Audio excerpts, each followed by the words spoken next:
టాలీవుడ్ నటి ప్రగతి ఇటీవల ఇచ్చిన ఓ ఇంటర్వ్యూలో తన సినీ జీవితంలో ఎదుర్కొన్న సవాళ్లు, కష్టాల గురించి పంచుకుంది.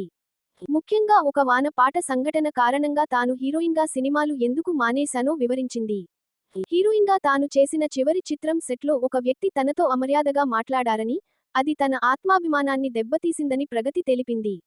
ఆ సంఘటన అనంతరం, ఇన్ని మాటలు పడి నేను ఎందుకు చేయాలి అని ఆలోచించి, నటనకు గుడ్ బై చెప్పానని ఆమె పేర్కొంది. తన ఆత్మాభిమానానికి అత్యంత ప్రాధాన్యతనిస్తానని నటి ప్రగతి స్పష్టం చేసింది. తాను ఎవరి జోలికి వెళ్లనని, అబద్ధాలు ఆడనని, నిజాయితీగా, క్రమశిక్షణతో 100% అంకితభావంతో పనిచేస్తానని చెప్పింది. అలాంటి పరిస్థితుల్లో అనవసరంగా ఎవరైనా తనను పరుషంగా మాట్లాడితే సహించనని ఆమె పేర్కొంది.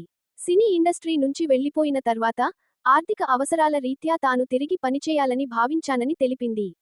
అప్పుడు దూరదర్శన్ ద్వారా బుల్లితెరకి ఎంట్రీ ఇచ్చి, ఒక్కొక్క మెట్టు ఎక్కుకుంటూ తిరిగి కెరీర్ను నిర్మించుకున్నానని వివరించింది.